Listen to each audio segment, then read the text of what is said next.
বাংলাদেশ কোনো টুর্নামেন্টে খেলতে যাওয়া মানেই যেন অঙ্ক ক্লাস শুরু হয়ে যাওয়া। কিভাবে কত বলে কিংবা কত রানের ব্যবধানে জিতলে কোয়ালিফাই করবে টাইগাররা, আবার জিতলেও অন্য কোন দলের জয় বা পরাজয়ের দিকে তাকিয়ে থাকতে হবে। টাইগার দল আর ফ্যানদের এসব হিসাবই কষতে হয় বরাবরই। এই তো সর্বশেষ এশিয়া কাপের কথাই ধরা যাক না। শ্রীলঙ্কার বিপক্ষে হেরে টুর্নামেন্ট শুরু করে বাংলাদেশ। শেষ পর্যন্ত আবার শ্রীলঙ্কার জয়ের দিকেই তাকিয়ে থাকতে হয়েছে টাইগারদের। আফগানিস্তানকে হারিয়ে বাংলাদেশকে সঙ্গে করে সুপার 4-এ উঠেছিল শ্রীলঙ্কা। নিজেদের অঙ্ক মেলাতে গোটা বাংলাদেশ সেদিন প্রাণ ভরে লঙ্কানদের সমর্থন দিয়েছিল। চলমান বিশ্বকাপে অবশ্য বাংলাদেশ নেই, তাই মনে হচ্ছে এবারের টুর্নামেন্টে অঙ্কেরও কোনো হিসাব নিকাশ নেই। কিন্তু না, বাংলাদেশের অভাবটা যেন বেশ ভালোভাবেই পুষিয়ে দিচ্ছে টিম ইন্ডিয়া। গতকাল রবিবার ছিল বিশ্বকাপ সুপার 8-এর এক্স গ্রুপের প্রথম ম্যাচ, যেখানে হাওয়ায় উড়তে থাকা ভারতকে জমিনে নামিয়ে এনেছে দক্ষিণ আফ্রিকা। ব্যাটে বলে ভূমিধ্বস এক পরাজয় দেখে নিঃশব্দ হয়ে গেছে নরেন্দ্র মোদী স্টেডিয়ামের প্রায় 1 লাখ ভারতীয় সমর্থক। ম্যাচ শেষে ভারতের ক্যাপ্টেন সূর্যকুমার যাদব অবশ্য বলেছেন তাদের হাতে এখনো 2টা ম্যাচ আছে।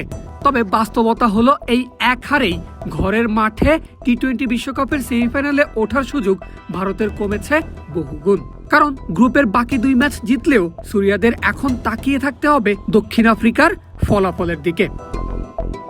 রবিবার ম্যাচের পর সুপার 8-এর এক্স গ্রুপে সবার ওপরে আছে সাউথ আফ্রিকা। তাদের পয়েন্ট 2 আর নেট রান রেট +3.800। আর ভারতের অবস্থান সবার নিচে, পয়েন্ট যথারীতি 0, নেট রান রেট -3.800। সোমবার ওয়েস্ট ইন্ডিজ জিম্বাবুয়ে ম্যাচের ফলাফলের আগ পর্যন্ত টেবিলের অবস্থান এমনই।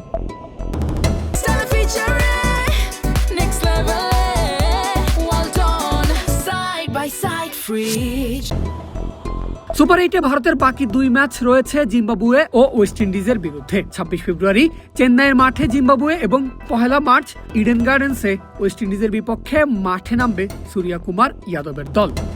আর সেই 2 ম্যাচে জিতলে ভারতের পয়েন্ট হবে 4। কিন্তু 4 দলের গ্রুপে 4 পয়েন্টে যাওয়ার সুযোগ 3 দলেরই রয়েছে।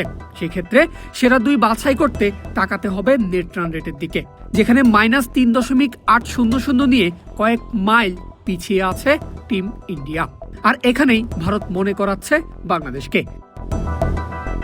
গেল এশিয়া কাপে বাংলাদেশ যেমন শ্রীলঙ্কার বিপক্ষে হেরে টুর্নামেন্ট শুরু করার পরেও কোয়ালিফাই করতে শ্রীলঙ্কার জয়ের জন্য প্রার্থনা করেছিল, ঠিক সেভাবেই গতরাতে গোহারা হেরেও ভারতকে এখন প্রার্থনা করতে হবে দক্ষিণ আফ্রিকা যেন তাদের বাকি 2 ম্যাচেও জিতে যায়। তবেই প্রোটিয়াদের পয়েন্ট হবে 6। সেক্ষেত্রে ভারত বাকি 2 ম্যাচ জিতলে 4 পয়েন্ট নিয়ে সেমিফাইনালে উঠবে। কারণ এই অঙ্ক মিললে জিম্বাবুয়ে বা ওয়েস্ট ইন্ডিজ 2 পয়েন্টের বেশি পাবে না।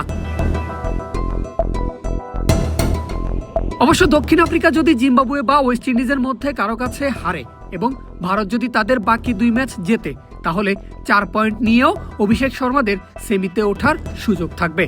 তবে একটু আগেই যে বললাম, সেক্ষেত্রে নেট রান রেটের ওপর বিচার হবে যে কোন 2 দল সেমিফাইনালে উঠবে। আর ভারত ইতোমধ্যেই 76 রানে হেরে নেট রান রেটে যে ধাক্কাটা খেয়েছে তা পুষিয়ে উঠতে বাকি 2 ম্যাচে শুধু জিতলেই হবে না, জিততে হবে বিশাল বিশাল ব্যবধানে। আবার শুধু নিজেরা বড় ব্যবধানে জিতে বসে থাকলেই চলবে না, পাশাপাশি হার্দিক পান্ডিয়াদের প্রার্থনা করতে হবে যে দক্ষিণ আফ্রিকা যদি হারে তবে তাদের ব্যবধানটা যেন বেশি না হয়। সাউথ আফ্রিকার পরের 2 ম্যাচ যথাক্রমে ভারতের আহমেদাবাদ এবং দিল্লিতে। আর একটা বিষয় পানির মতো পরিষ্কার যে ওই 2 ম্যাচেই প্রোটিয়া সমর্থকে গ্যালারি ভর্তি হয়ে যাবে। না, কেউ সাউথ আফ্রিকা থেকে আসবে না, সবাই ভারতীয় সমর্থন দেবে ডেভিড মিলার, এইডেন মার্করামদের। যদিও এসবই পরের অঙ্ক, আগে ভারতকে তাদের পরের 2 ম্যাচ জিততেই হবে। কারণ এরপর যদি একটা ম্যাচও হারে সূর্যার দল, দুনিয়ার আর কোনো অঙ্কই টিম ইন্ডিয়াকে সেমিফাইনালে ওঠানোর সমাধান করে দিতে পারবে না। পারভেজ আল হাসান, ক্রিক ফ্রেঞ্জি।